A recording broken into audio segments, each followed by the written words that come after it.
Hello दोस्तों, आज हम बात करेंगे एफ़िडेविट के बारे में। एफ़िडेविट होता क्या है? एफ़िडेविट कितने प्रकार का होता है? एफ़िडेविट कहाँ-कहाँ यूज़ होता है? एफ़िडेविट कोर्ट में यूज़ होता है।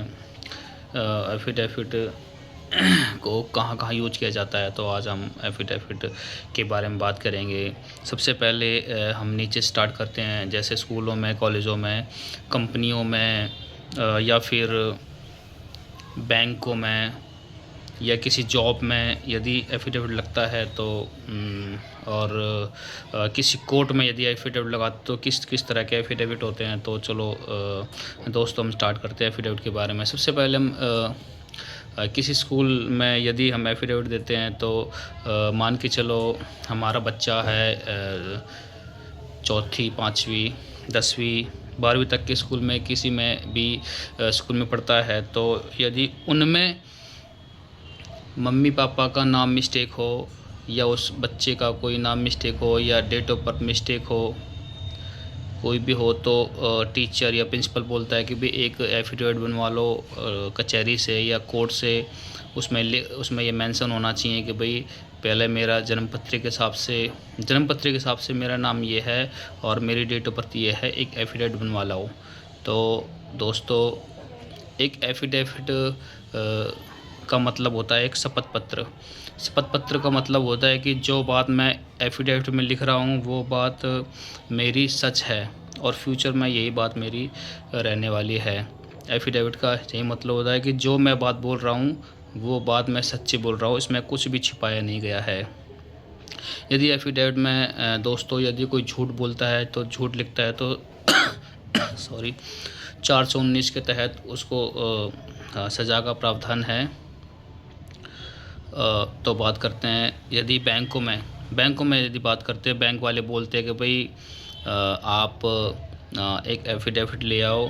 जैसे मैं एक एग्ज़ाम्पल देता हूँ दोस्तों, जैसे किसी का क्लेम लगा हो, क्लेम में किसी का नाम मिस्टेक हो या किसी फादर का नाम मिस्टेक हो या स्पेलिंग मिस्टेक हो, तो कोर्ट में जा कर के बोलते हैं कि भाई एक एफ़िडेविट बनवा लो, इसमें ये चीज़ होनी चाहिए। उनका एक परफॉर्मा, बैंक वालों का एक परफॉर्मा होता है। वो किसी भी आप टाइपिस्ट वाले से बनवा सकते हो, कोई सा भी। बैंकों का परफॉर्मा तो कई तरह के परफॉर्मा होते हैं, जैसे पर्सनल बॉन्ड होता है, श्योरिटी बॉन्ड होता है और इंडेमनिटी बॉन्ड होता है। कई तरह के परफॉर्मा होता है। आप किसी बैंक में जा कर के वो बोल देगा। सेम नेम का भी एफ़िडेविट होता है। बैंक वाले खुद देते परफॉर्मा कि भाई ये टाइप करवा लेना, इसमें अपना नाम, सन ऑफ, एड्रेस और जो रीज़न है वो आप लिखवा लेना और हमको दे देना। इसमें आप उसके बाद एफ़िडेविट, इसके बाद हमको आप दे देना एफ़िडेविट। तो ये हो गई। चलो अब बात करते हैं कॉलेजों में। दोस्तों, कॉलेजों में एंटी रैगिंग के लिए एफ़िडेविट दिया जाता है, गैप ईयर का एफ़िडेविट दिया जाता है, पेरेंट्स का एफ़िडेविट दिया जाता है, स्टूडेंट का एफ़िडेविट दिया जाता है। तो कॉलेजों में भी कई तरह के एडमिशन के लिए एफ़िडेविट दिया जाता है कि भाई मैंने अपना एडमिशन यहाँ पे करवाया है, तो उसमें भी एफ़िडेविट लगते हैं। तो वो भी एफ़िडेविट भी सेम ही होते हैं।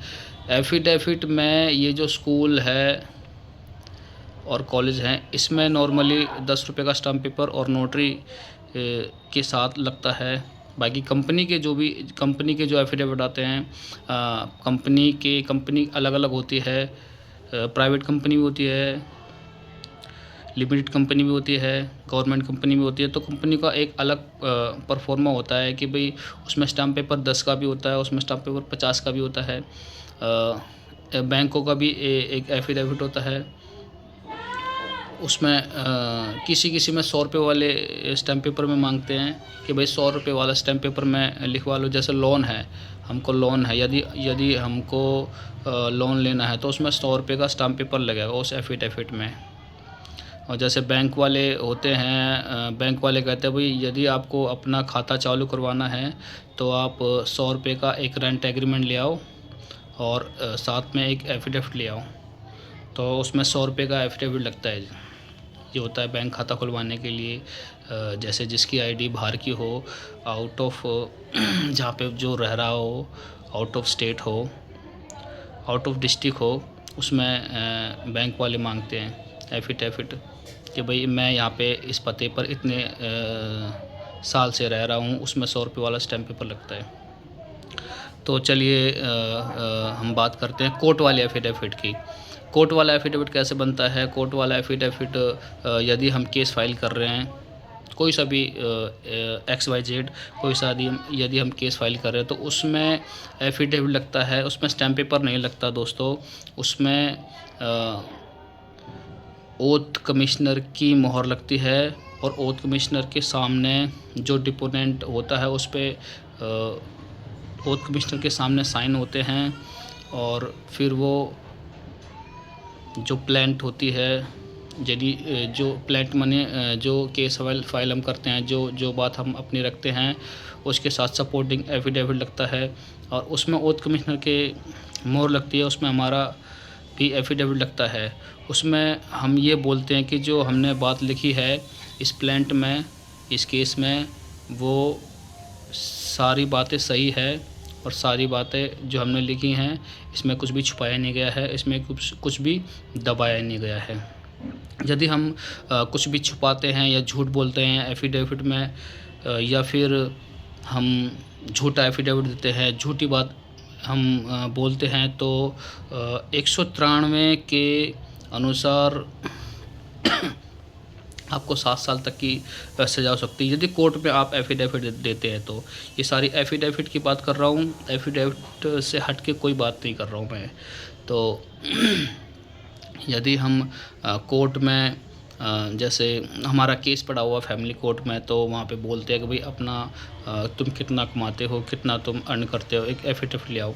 वो इनकम एफिडेविट होता है कि भाई हम उसमें सारी डिटेल होती है, उसमें कितना कुछ होता है वो सारी डिटेल होती है, उसमें ओथ कमिश्नर के साइन होते हैं। दोस्तों ये वाली बात ज़रूर ध्यान रखना कि कोर्ट का जो एफिडेविट होता है उसमें ओथ कमिश्नर के साइन होते हैं।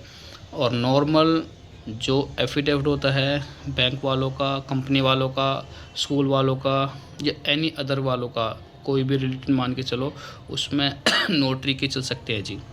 और एक एफिडेविट होता है जी हाई कोर्ट का एफिडेविट होता है, उसमें कोई मैंडेटरी नहीं है ओथ कमिश्नर के मोहर लगे हो या नोटरी के मोहर लगे हो कि भाई एज़ पर द रूल सबसे पहले हाई कोर्ट, किसी पूरे देश में कोई सा भी हाई कोर्ट हो, सबसे पहले वो डिमांड करता है यदि ओथ कमिश्नर है तो बेस्ट है, यदि ओथ कमिश्नर पॉसिबल नहीं है तो नोटरी चल सकता है। यदि हम सुप्रीम कोर्ट की बात करें, सुप्रीम कोर्ट में एफिडेविट दोस्तों नॉर्मल नोटरी ही करवाते हैं, नोटरी वाला ही एफिडेविट होता है। और कुछ कंडीशन में ओथ कमिश्नर वाला एफिडेविट करवाते हैं। उसमें सबसे पहले ऊपर लिखा रहता है कि supreme court of India affidavit by way of this, उसका नाम लिखा रहता है, उसका पिताजी का नाम या डॉटर ऑफ या वाइफ ऑफ, फिर उसका पूरा पता, जो केस फाइल कर रहा है उसमें पूरी उसकी डिटेल लिखी रहती है कि भाई मैं जो भी बात बोल रहा हूँ वो बात मैं सच बोल रहा हूँ, इसमें मैंने कुछ छुपाया नहीं गया है, यही छुपाया गया तो उसमें मैं खुद जिम्मेदार हूँ। तो दोस्तों यदि आपको एफिडेविट के बारे में कुछ और जानकारी पूछनी है तो नीचे कमेंट में करो, कमेंट में अपनी बात रखो, और मैं कोशिश करूँगा कि एफिडेविट के बारे में आपको पूरी A to Z आपको डिटेल बता दूं। और कुछ एफिडेविट के बारे में पूछना है, यदि आपको मेरा वीडियो पसंद आया हो, अच्छा लगा हो, तो प्लीज़ लाइक करना, सब्सक्राइब करना। थैंक यू, धन्यवाद।